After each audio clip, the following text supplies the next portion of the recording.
Super Rugby, round number 3, the dream team, my team of the week. It's been a bit of fun picking this week because there were so many good games. A fair few upsets. Blues lost again. If you hear a small child shouting, it's not the fact that the Blues lost. It's just my daughter, who is still less than a year old, likes shouting. So we'll see if she makes an appearance or the bin man. We'll see. Let's get started with 15 of the best players from the round. The first one, starting in South Africa, and I'm going with Dylan Smith from the Lions. In a performance that was a wee bit lackluster from the Lions, he still managed the try.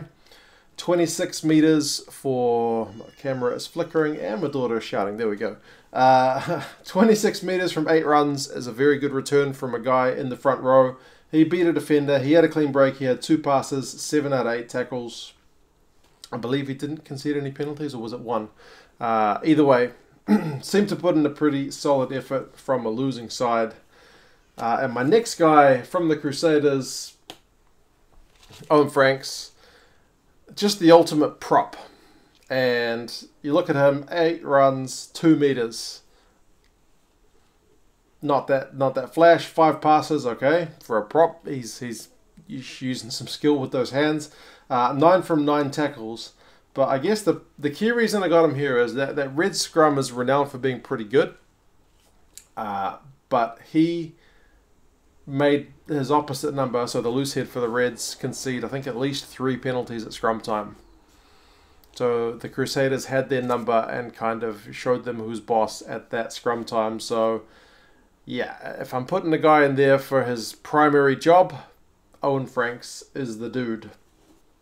Now, someone who looks like he could be doing jobs other than his primary job is Dane Coles, because this guy should be wearing 11 or 14 on his back with the way he played in that last game against the Brumbies. 2 tries. Showed some toe for 1 and showed a bit of grace in the air for the other, dotting the ball down on the corner. 5 runs for 49 meters are numbers that a lot of outside backs didn't match this week.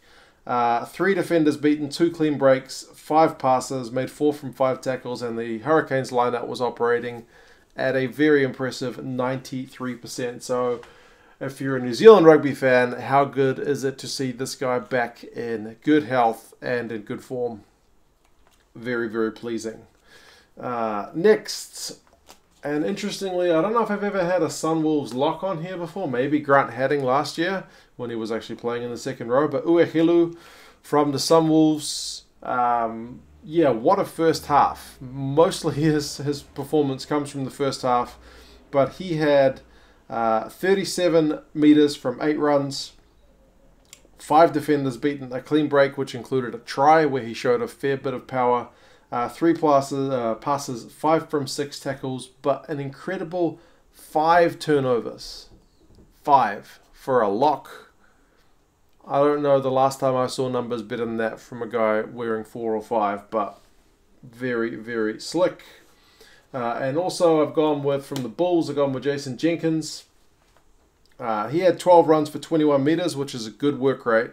2 defenders beaten, 3 passes, 15 out of 15 tackles, which is, again, very good work rate. So you see a lot of guys when you look at the stats, if you ever do, that have a ton of tackles but didn't do anything with the ball, or had a heap of work with the ball but didn't do that much defensively, whereas this guy just had the whole package. He even managed 2 turnovers. So it's not 5, but 2 turnovers for a lock on a normal day is very good. So, yeah, I mean, it kind of helps that he can play in the back row as well.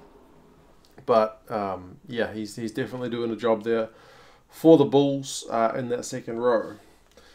Sticking with South African theme in the loose forwards, I've put Pieter-Steph du Toit.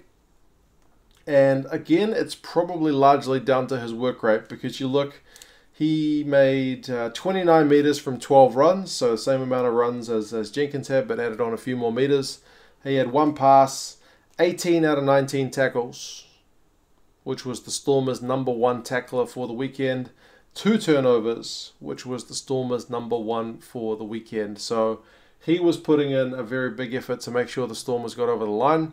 He had a great year last year, and he has just kept on rolling in that good form. So very good news for Springbok fans. Next, I've gone with Dan Dupree from the Sharks. And their team numbers were generally pretty bad. But this guy looks like he should have been playing on a winning team because he had 10 runs for 41 meters. We all know he's a good ball runner, but he's definitely showing a bit of prowess there. 2 defenders beaten, 2 clean breaks, 9 passes, including an offload. He managed a turnover and he managed 14 out of 14 tackles, which was the number 2 guy for the Sharks. So he, again, is just doing a wee bit of everything. He can run, he can pass, he can offload, he can tackle, he can turn over. He's just doing it all. So how's he going to go for Springbok selection this year kind of remains to be seen, but he is definitely a top talent. Last Lucy, I've gone with David Pocock from the Brumbies. So another guy from a losing team. And it's a story which is kind of reminiscent of what we saw a lot from him in the Wallabies last year. So he had 7 runs, 14 meters, a beater defender. I think he was the number 2 meter getter for the Brumbies at 14, which is not that great. 4 passes. He made 15 out of 17 tackles, so he was very busy, and that was the number 1 guy for the Brumbies. And he had 4 turnovers. So a lot of that first half was just the Brumbies being under the pump. And then he or Samu, who also had 4 turnovers, would kind of pilfer the ball and manage to kind of get out of jail. They still got pretty well beaten. They still conceded points in that first half, but they would have conceded more if not for David Pocock. So, as I said, similar to what we saw from the Wallabies last year, Pocock is that get out of jail kind of guy, and he was doing it for them. But like I said, Samu also had a very good effort there as well. Not quite as well-rounded as Pocock, though. Into the backs, scrum half. I have gone with TJ Perenara. Very good effort from him. 10 runs, 14 meters, so he's sniping enough, and that helped create some tries. He got 2 try assists in this one.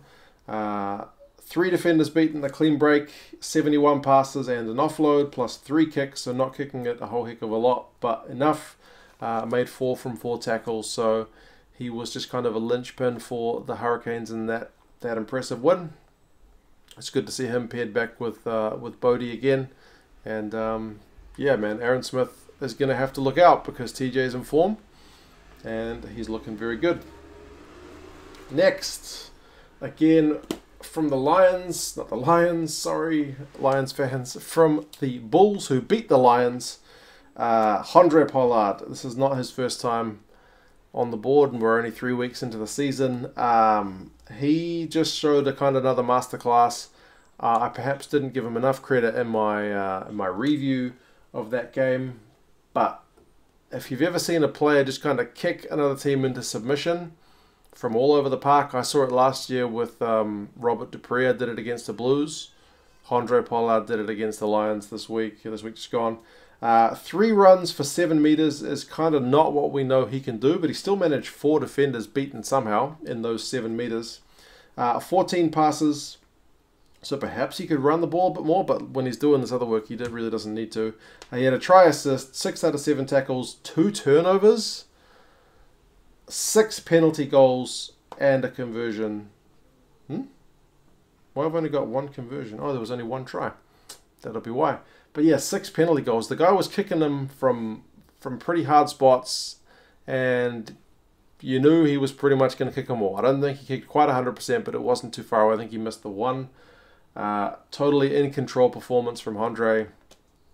And again, if you're a Springboks fan, you look at that and you should be pretty happy that there's some players in good form in a World Cup year. Still very early days, but there it is.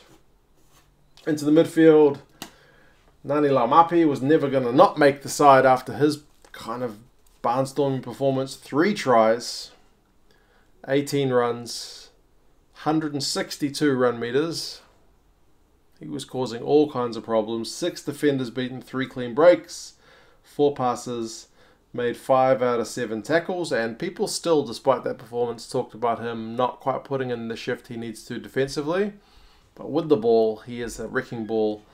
Even managed the turnover in that performance as well. So, yeah, again, He's that guy who's kind of on the fringe of the All Blacks. They're not quite sure what to do with him. They kind of want him to up his distribution. But if you want a man to come on and score some tries, he's your guy. Next, from the Rebels, I've gone with Tom English.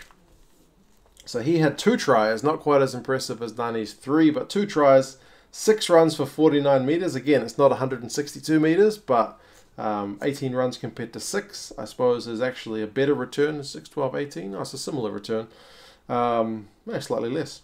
4 defenders beaten, 2 clean breaks, a pass, and 4 from 4 tackles. So kind of feels a bit overshadowed by Laumapi, but he still did a very, very good job. And he's another one who hasn't quite cracked Michael Cheika's radar. I suppose they're looking at other options in the midfield, but if he can put in a good year, there's no reason why he can't be there or thereabouts. I think they had him in that squad that played against the Wallabies in that prep game last year, so he's making his way there, even if he's not quite there yet. Next, outside backs, Ramiro Mojano from the Jaguares. Against the Blues, he cut them to bits a couple of times. He had 2 tries, and I'll talk about a man, he just runs these lines that just managed to perfectly just position him just outside the grasp of the defenders. He manages to just look up and run those lines, man. I don't know how he does it. He's got a really good knack for it. 2 tries, 6 runs, 81 metres, 3 defenders beaten, 3 clean breaks, 5 from 5 tackles. Of course, he had to do it against the Blues, but that's fine. I do like seeing him and Delgi kind of get into it. Delgi was relatively quiet. He was kind of well contained compared to Mojano, who was not contained. Next, from the Crusaders, I've gone with Will Jordan.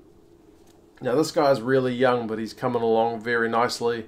I was very excited to see him after he had a cracking Mitre 10. And he didn't take long to show us what he's got. He had a try, 19 runs for 121 metres. 3 defenders beaten, 5 clean breaks. The guy can show people a clean set of heels when he's on fire, which he often is. 11 passes, including an offload, made 2 from 2 tackles. Very comfortable at Super Rugby level. He is one to watch for the future, without question. And lastly, I guess he's probably my most controversial pick of all of them, but I've gone with, again, Gerard van der Heever from the Sunwolves. So he had a try. I'll get to that in a bit. But 15 runs, 122 metres. So again, he's another guy who's 100 plus. 3 defenders beaten, 4 clean breaks, 6 passes, 7 out of 8 tackles. So defensively pretty sound. Also managed the turnover. He did turn the ball over, like not getting a turnover, but giving away the ball 3 times. And one of those was an absolute head-scratching, shake my head, blown try where he just didn't make the right choice. But I'm kind of putting him in the team for getting back up a few minutes later and then scoring a try, which was not an easy try to score. He still had to show a bit of power and really back himself, put his head down. So he didn't go into his shell. He backed himself and he got the Sunwolves on the board with another try. So I'll give him some credit there. I'll give the Sunwolves a bit of credit by putting a couple of their guys in the dream team, because that was a very big result for them.